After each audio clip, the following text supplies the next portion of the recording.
ড্রাইভারের কাছে না শোনা ছাড়াই হেল্পার গাড়ি টান দিছে। সিনটা দেখার পরে ড্রাইভার নিজেই স্ট্রোক করে মারা গেছে। পানির নিচে থাকার কারণে আমার গায়ের উপরে প্রায় 12-13 জন পড়ছে। কি বাসের সাথে বাজি নেন, কোন জায়গায় দিয়ে বেরোচ্ছি বা কিভাবে বেরোচ্ছি উপর আল্লাহ জানে।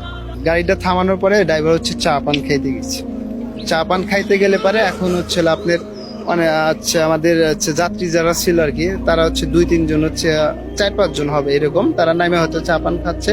আর সবাই গাড়ির মধ্যে আর কি, ছোট বড় সবাই।